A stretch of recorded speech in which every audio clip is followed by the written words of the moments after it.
Hello, welcome back to my channel. আশা করি তোমরা সবাই ভালো আছো আর আমরাও সবাই ভালো আছি। আকাশটা আজ সকাল থেকে কীরকম মেঘলা হয়ে আছে। সূর্যের তো আজকে প্রায় দেখা নেই বললেই চলে। যাই হোক, এবার যদি একটু বৃষ্টি হয় তবে একটু স্বস্তি পাওয়া যায়। আর এই কদিন ধরে যা ভ্যাপসা গরমটা পড়েছে, বৃষ্টিও হওয়া দরকার। জানো, আজকে সকালবেলা মা বাজারে গেছিল আর বাজারে গিয়ে আমার খুব পছন্দের একটি খাবার নিয়ে এসেছে। চলো তোমাদেরকে দেখাই। দেখে নিশ্চয়ই তোমরা বুঝতে পেরেই গিয়েছো যে এটা কি খাবার। তো তোমাদেরকে তাও আরেকবার বলে রাখি যে এটা হচ্ছে তালশাঁস। আমার তালশাঁস খেতে কি যে ভালো লাগে তোমাদেরকে কি বলবো। ছোটবেলায় মামার বাড়ি যখন যেতাম তখন দিদার কাছে প্রচুর তালশাঁস খেতাম। আসলে গ্রামের দিকে এগুলো আরও বেশি ভালো পাওয়া যায়। এখন মা যে তালশাঁসটা এনেছে সেটা এতটাই নরম যে মুখে দিলে পুরো গলে যাচ্ছে। আগের ব্লগে তোমাদের সাথে শেয়ার করেছিলাম যে আমার জন্মদিনের দিনটা কিভাবে আমি সেলিব্রেট করলাম। তো আজকে আমি তোমাদেরকে দেখাবো সেই জন্মদিনে আমাকে কে কি উপহার দিল। এমনিতে তো জন্মদিনে কাউকেই নেমন্তন্ন করিনি, তবুও ভালোবেসে যে উপহারগুলো দিয়েছে আমাকে তার মধ্যে সব থেকে প্রথম হচ্ছে এই ফটো ফ্রেমটা। আমার একটা বোন এবছর জন্মদিনে আমাকে এই ফটো ফ্রেমটা গিফট করেছে। আর ফটো ফ্রেমটা যে কতটা সুন্দর সেটা আমি তোমাদেরকে খুলে দেখাচ্ছি। আসলে শুধু জন্মদিন বলে যে তা নয়, কিন্তু আমি যখনই বাড়ি যাই ও কিন্তু আমার সাথে যখন দেখা করতে আসে তখন আমাকে এবং রিখিয়াকে ও কিছু না কিছু গিফট করে। তো আমি ওকে অনেকবার বারণ করেছি, কিন্তু ও কথা শোনার পাত্রী নয়। হোয়াইট কালারের ছোট ছোট ফুল আঁকা এই ফটো ফ্রেমটা আমার খুবই পছন্দ হয়েছে।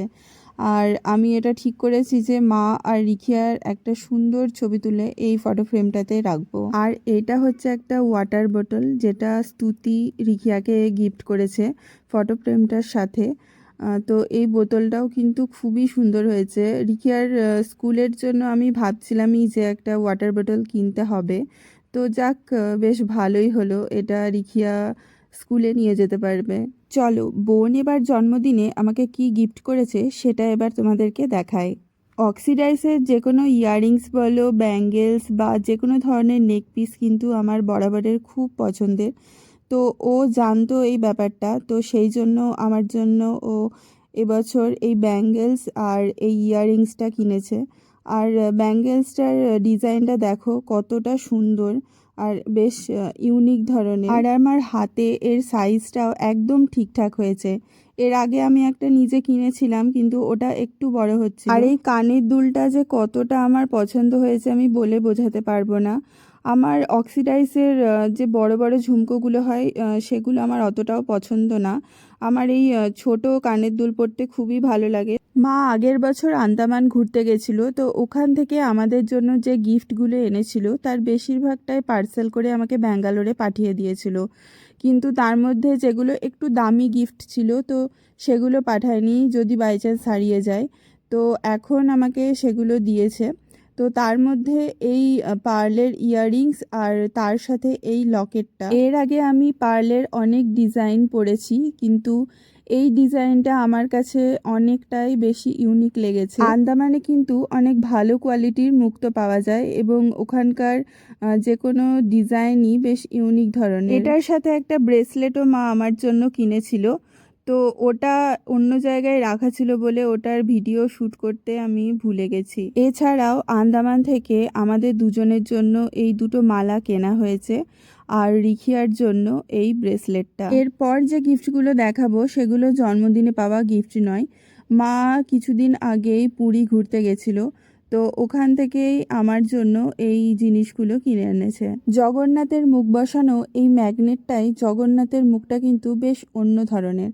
আমরা যখন একবার পুরী গেছিলাম এর আগে, আমি তখন বেশ ছোট, তো তখন একবার একটা কিনে এনেছিলাম। এরপরেও অনেক আত্মীয় স্বজনের কাছ থেকে এরকম জগন্নাথের মুখযুক্ত ম্যাগনেট উপহার হিসেবে পেয়েছি। আর সব থেকে কিউট লেগেছে আমার জগন্নাথ, বলরাম আর সুভদ্রার কাঠের এই মূর্তিটা। আমার এত পছন্দ হয়েছে, তো মাকে বললাম যে এটা আমি আমার ঠাকুর ঘরেই রাখবো। পুরী বেড়াতে গেলে আমরা বাঙালিরা সব থেকে বেশি যে জিনিসটা কিনি সেটা হচ্ছে শাঁখ। তো মা যখন বলল যে পুরী ঘুরতে যাচ্ছে, তো মাকে আমি বলে দিয়েছিলাম যে আমার জন্য একটা শাঁখ আনতে। পুরীতে দেখে শুনে এবং দাম দর করে যদি কেউ শাঁখ কিনতে পারে তাহলে কিন্তু ওখানে যথেষ্ট ভালো কোয়ালিটির শাঁখ পাওয়া যায়। রিখিয়ার জন্য এই জামাটাও ওখান থেকেই কেনা। তবে আনার পর যেটা দেখা গেল যে রিখিয়ার প্রায় হাঁটুর ওপরে উঠে গেছে জামাটা। যাই হোক, এই জামাটা পরিয়ে ফেলতে হবে।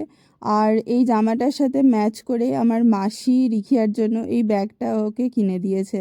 বাড়ি আসার পর 2 সপ্তাহ রোদ গরমের জন্য দূরে কোথাও ঘুরতে যেতে পারিনি।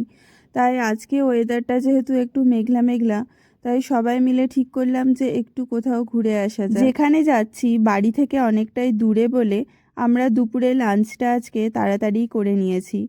আর দুপুরবেলা যেহেতু, সেই জন্য মেট্রো কিন্তু অনেকটাই ফাঁকা আছে। মেট্রো থেকে নেমে মলে যাওয়ার জন্য আমরা অটো করে নিয়েছি। যদিও আজ শুক্রবার দুপুরবেলা, তবুও কিন্তু মলে যথেষ্ট ভিড় রয়েছে। মার কিছু কেনাকাটি করার আছে, তো সেই জন্যই আজকে মলে আসা।